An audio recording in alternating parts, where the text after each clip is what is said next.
Wash my hands. Can you hear me? Hello? Can you? I can hear you. Can you hear me?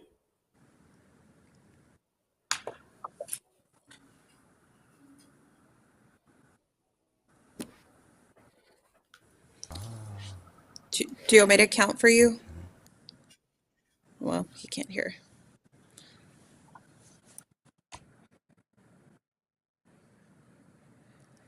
Okay, great.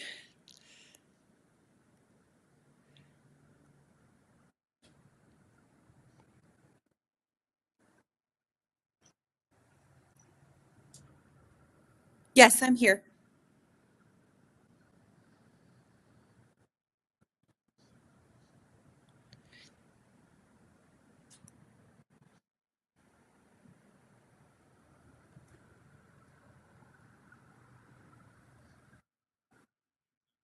I'm doing well. I'm doing well. How about yourself?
We want to thank our advertisers, Facebook, Instagram, and TikTok followers, sponsors, and subscribers for your support during Monday Night Politics Meet the Candidates.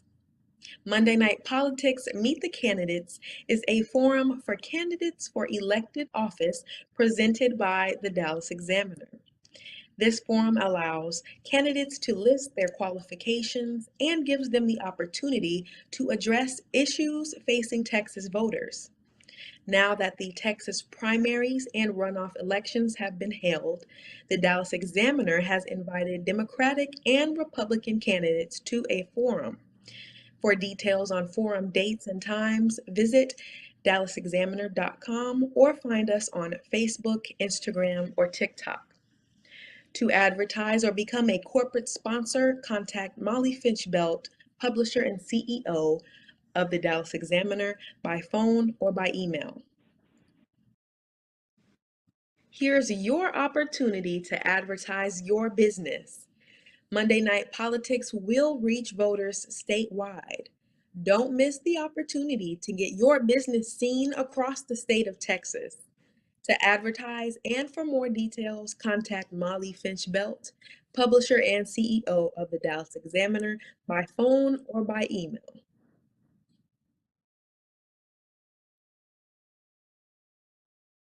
Tonight's forum is brought to you by Raise.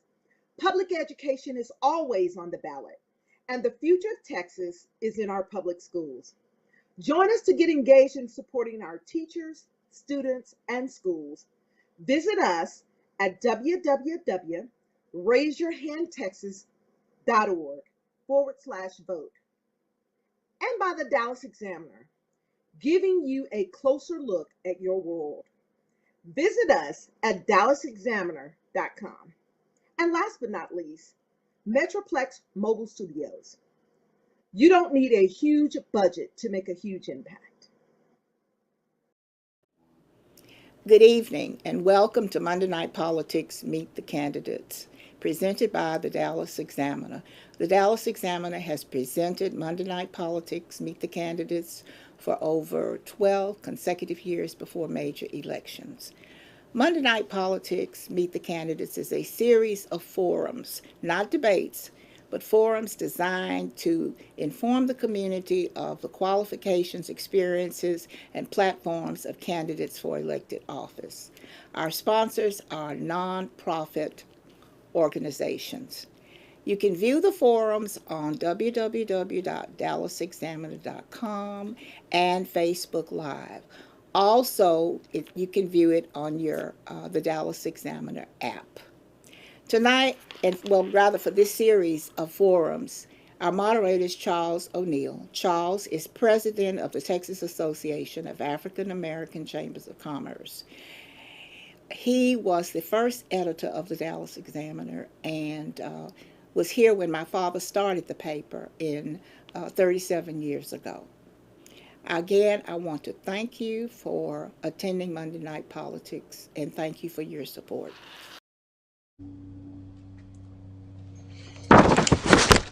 Good evening and welcome to, as Ms. Belt just noted, welcome to the September 12th edition of Monday Night Politics, brought to you by the Dallas Examiner.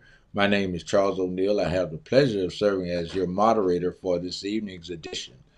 Tonight we are pleased to have with us the Democratic nominee for Attorney General, Rochelle Garza. Welcome this evening. How are you this evening, ma'am? And what do you think? How are things going for you so far? I'm doing well. Thank you guys. Thank you all so much for having me on tonight. I am very proud of where we are in the polls. I mean, I'm a just as a starting point, I'm a civil rights attorney. I'm originally from the Rio Grande Valley, and I'm a mom. And to be running for attorney general and to be fighting for our families and to be this close to unseating criminally indicted Ken Paxton is an absolute honor for me. You really took my first question away from me. I said, besides not being under felony indictment or being under the subject of many investigations, what is it that makes you be the ideal candidate for Attorney General for our state? Well, so I'm originally, as I said, I'm originally from the Rio Grande Valley. I'm a fifth generation Texan. I'm a mom. I have a 5-month-old baby. I'm a working person. I'm the daughter of 2 public school teachers. So I very much know what it's like to live paycheck to paycheck, to struggle for health care and all of the things that everyday Texans are dealing with.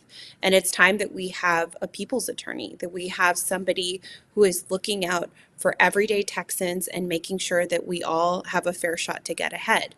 Because this office is incredibly powerful and can meaningfully impact the lives of everyday Texans. What are some of the glaring? Clearly, as you mentioned, it's a huge budget, tentacles all across the state. But what are some of the glaring shortfalls in the current Attorney General's approach to being the Attorney General for all of Texas? Yeah, I mean, the Attorney General is the chief legal officer of the state of Texas, and Ken Paxton, as our chief legal officer, is under criminal indictment himself. He has been under indictment for securities fraud for 7 years without trial. Most cases like his are resolved within 1 year. 83% of cases at that felony state level are resolved within 1 year. So, we have somebody who is the steward of our state, of our legal system, who also tried to overturn the 2020 election, that is under FBI investigation for bribery. if he acts this way, how do you think he treats the people of Texas? He has done nothing but try to harm Texans by taking away voting rights, by undermining access to the ballot box, by undermining access to abortion care for millions of Texans, um, and and trying to take away health care. He did challenge the ACA, the Affordable Care Act, the Obamacare, um, and tried to take away this very important thing from millions of Texans.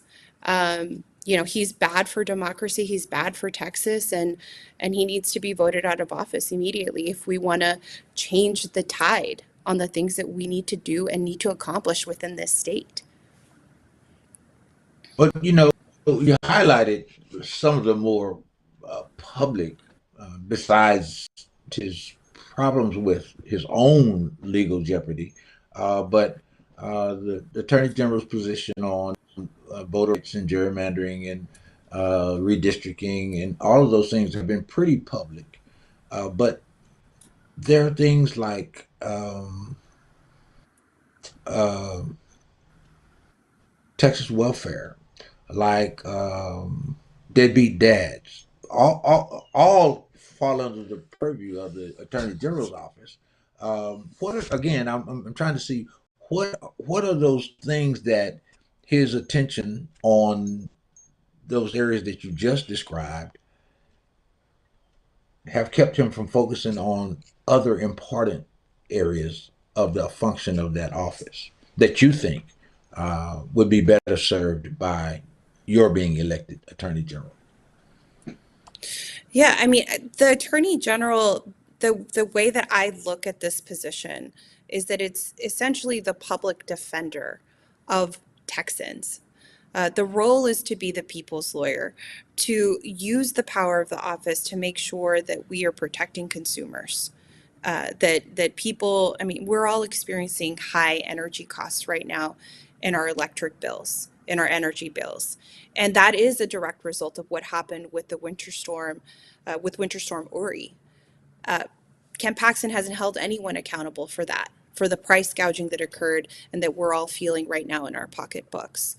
Um, Child support, which you alluded to, is one of the major functions of this office, collecting child support to make sure that people can put food on the table and keep a roof over their children's heads. That's a very important function of the Attorney General's office, and it has been falling by the wayside under this administration, because the fact is that Ken Paxton is more concerned about retaining his power and engaging in these political stunts or culture wars than addressing the real needs of the people of Texas. I'm from a rural community. Rural hospitals have been closing at really high rates. Half of this state is a maternity ward desert. I mean, these are real problems that we are facing as a state, and it's rural communities, it's communities of color, it's impoverished communities that are experiencing these things, and the office is supposed to be there to address those things, and has done nothing to do that. I want to make sure that I have a fully funded civil rights division, that we are protecting, every single community and fighting discrimination. So if you're a person with disabilities, if you're a part of the LGBTQ plus community, I want to make sure that we're protecting your rights. If you're part of the Black community, brown community, doesn't matter who you are. This office is supposed to be looking out for us and our civil rights and making sure that people aren't disenfranchised from voting.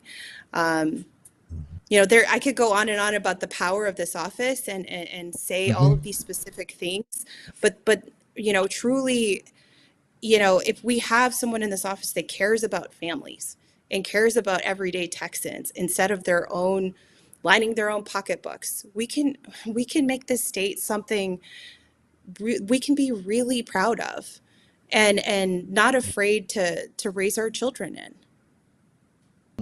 Well, one hot button issue clearly has been the Roe decision from Supreme Court and the Texas draconian anti-abortion statutes. Has the response um, energized your candidacy? Have you been able to tell that there is some, I won't say geographic shift rather than demographic shift, that you added support from places you probably didn't think that you were going to have support? I think that choice is at the top of minds of every Texan, of almost every single woman I've spoken to on this campaign.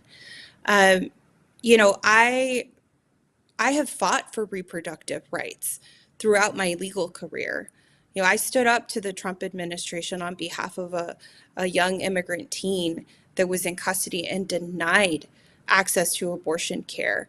And I stood up to Trump. I stood up to Paxton and to Brett Kavanaugh, who was on the Supreme Court and took away our right to choose.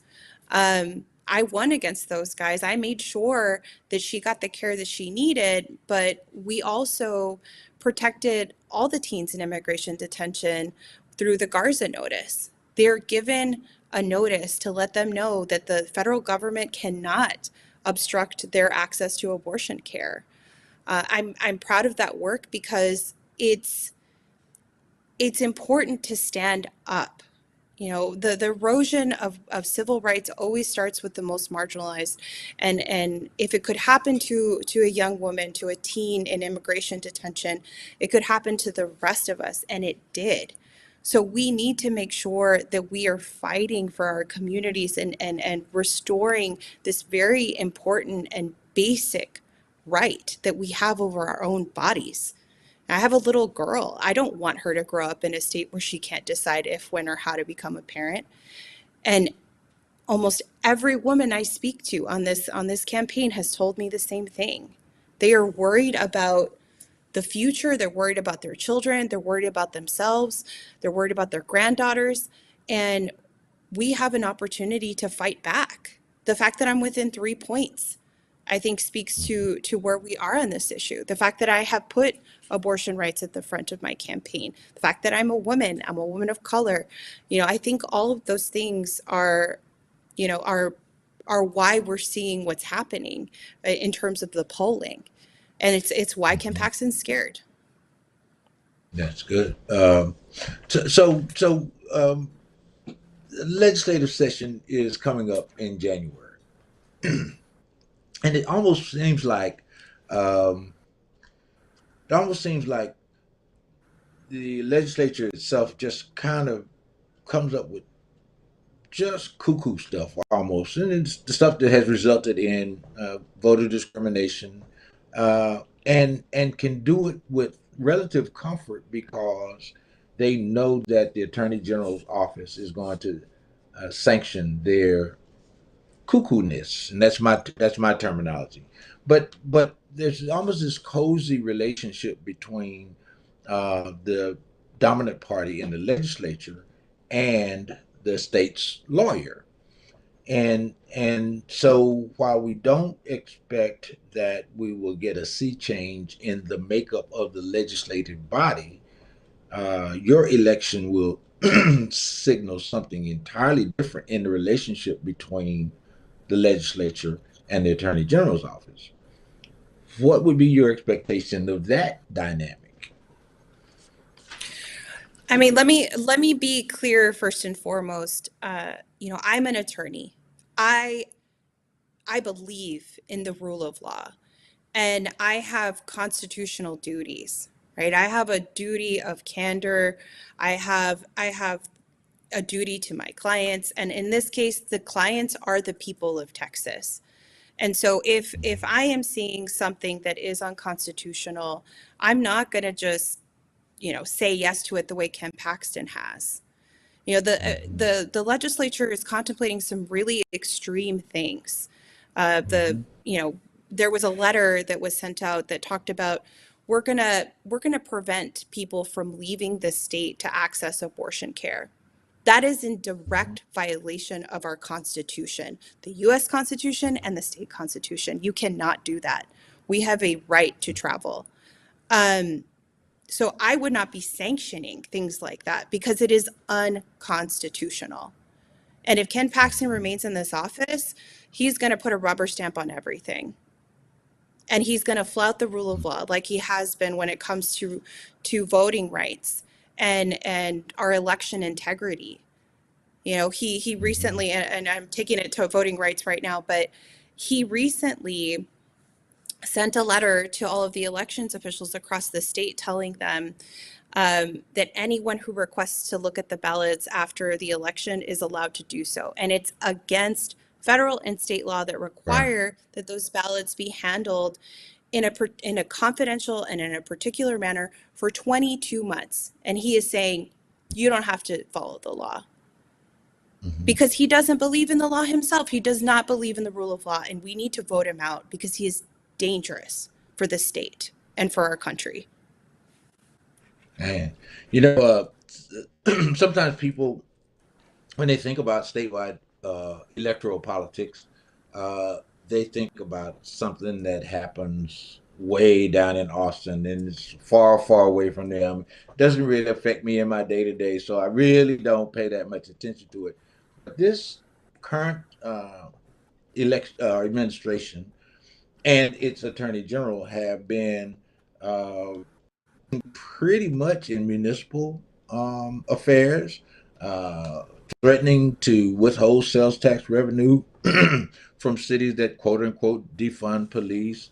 All kinds of, I will again call it meddling, characterize it as meddling in municipal ordinances. Uh, and again, how will you take in your campaign uh, enforcing people's understanding that yes, all those things that we've talked about thus far, voter rights, redistricting, gerrymandering, women's rights to abortion, access to healthcare, all those things are important. But there are some really, really, really down in the mud kind of stuff that has transpired from this current administration that affects them in their cities, the towns in which they live. Among them, access to Wi-Fi, uh, rural electrification, as you mentioned, healthcare, access to hospitals and maternity care in rural areas across the state. How can you make sure that that resonates throughout your campaign? I mean, it's so much that this office touches. I, you know, Mm-hmm. I'm doing my best to go around this state. You know, we just finished a tour of South Texas and talked to some of Mm-hmm. the communities down there. We're going to be in Dallas. You know, I'm in Houston now. We're talking to people about the issues that matter to them the most and explaining to them that this office touches their lives. You know, when I was in Eagle Pass last week, this gentleman who was representing all of these colonias, these unincorporated cities that didn't have Mm-hmm. access to running water, he was Mm-hmm. in tears because he's like, you Mm-hmm. know, our people are suffering. And that's in the state of Texas. That's not just along the border, that is across the state of Texas. Right. We've got communities that don't have running water, don't have access to sewage, and that is unacceptable. There is a fund in the Office of Attorney General that can litigate against these things, that can stop this from happening. And that's my commitment, is to use the power of this office and return it to the people of Texas, because that's who I'm going to answer to. I'm not answering to anyone else. I'm answering to the people. You know, you're from South Texas, from the Valley. Uh, the current administration has been touting their inroads in the Hispanic vote, particularly, and have sent a Republican Congresswoman to Washington D.C., albeit to fulfill uh, the unexpired portion of a term. But how are you going to ensure mobilization of a vote that has been um, overlooked by some candidates and has to be really, really, really energized to get your candidacy, a woman of color, over the hump, so to speak, in a statewide race in Texas? You cut out on your question for me, but I think you're asking about the Latino vote Mm-hmm. as a broader question. I, in public polling, we have been seeing that I can move Latino voters. Representation matters. This Mm-hmm. state is a majority minority state. 60% of the Mm-hmm. population are people of color, 40% are Latino, not to mention a little over 50% are women. And I'm the Mm-hmm. only woman, only Latina in the top three positions on the Democratic slate. I'm the only Latina on the executive side of the Democratic slate or the Republican slate. Representation matters, and people are going to move for me in terms of the Latino vote. It's in the public polling. Um, I know what it's like to come from a rural community. I know what it's like to come from a community that has been overlooked, that doesn't have access to broadband or to hospitals or, um, you know, those are the things that speak to people the most because I understand those experiences, and those are the experiences that I'm going to draw upon when I am working for the people of Texas. I'm always going to have that at the top of my mind. I'm a civil rights lawyer, but I'm also a community lawyer. And I know that working with the people that are the most affected by an issue is how we come up with real solutions to problems. And that's what I'm going to infuse into my administration. And I'll use this as my final question for you this evening because we've talked about those issues that resonate with the Latino community. We know that uh, voter suppression has been a hot button issue in Black communities, but we also know that criminal justice issues are the entire majority of the state of Texas is impacted by this disparate application of the law on brown communities. That's got to be high, high, high up on your list of priorities as well. What are some of the things that you envision as being early changes you can make to the way our state conducts that part of the Attorney General's responsibility? I think it's really important to advocate for the legalization of cannabis as a starting point towards Mm-hmm. criminal justice reform. But we've got to do it in a way where we recognize the communities that have been harmed the most. So that means expunging records of nonviolent possession of marijuana charges for that we Mm-hmm. know have been disproportionately borne by Black and Brown communities. That's something that I have been very clear about from the beginning, um, because it's not, if we're going to legalize and we're going to create this industry, we should make sure that we allow everyone to have a chance to participate in it and to do it with an equity lens in mind. Um, so that's one of the major things that I have been concerned with and wanting to advocate for, since I got into this race. Um, Mm-hmm. we need to make sure that we're using this office to advocate for Black and Brown communities that are bearing the brunt of, not having access to healthcare or, um, are experiencing higher rates of poverty and you know, using the consumer protections portion of the office to, have accountability for, predatory payday lenders or any of the things that are really impacting people's pocketbook, and especially our Black and Brown communities. How can readers of the Dallas Examiner and viewers of this broadcast uh, support you and your candidacy? Can they reach you? And what are your final thoughts for our conversation this evening? Yeah. Well, if you are interested in supporting my campaign, whether that is with retweets or donations, you can find me on social media at Rochelle M. Garza, uh, Facebook, Instagram, Twitter, and TikTok. And you can also go to my website at Rochelle Garza for Texas, all spelled out, .com. And you could always email me at info@garzafortx.com. And, you know, it's been a pleasure to sit here with you tonight and talk about all of the issues.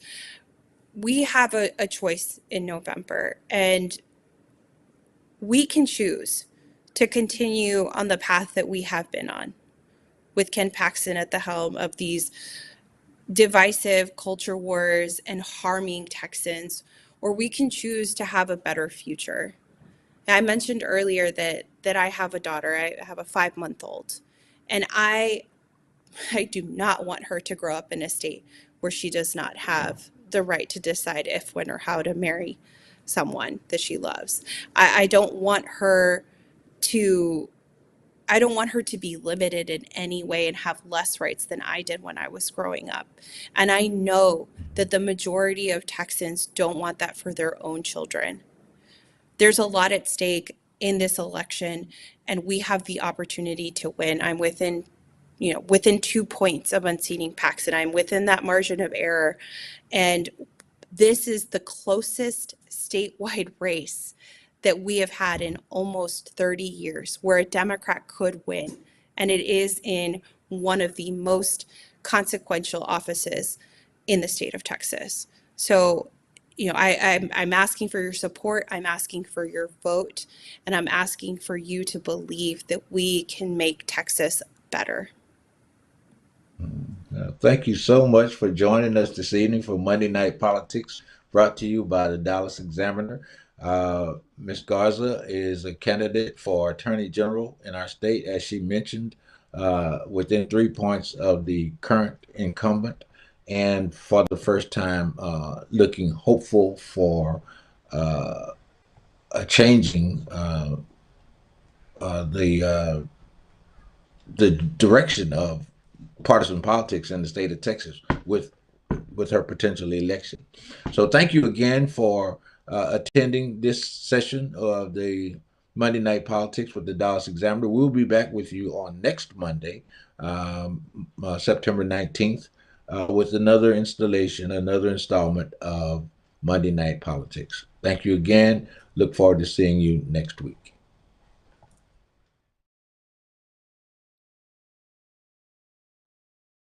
Tonight's forum is brought to you by Raise. Public education is always on the ballot, and the future of Texas is in our public schools. Join us to get engaged in supporting our teachers, students, and schools. Visit us at www.raiseyourhandtexas.org/vote. And by the Dallas Examiner, giving you a closer look at your world. Visit us at dallasexaminer.com. And last but not least, Metroplex Mobile Studios. You don't need a huge budget to make a huge impact.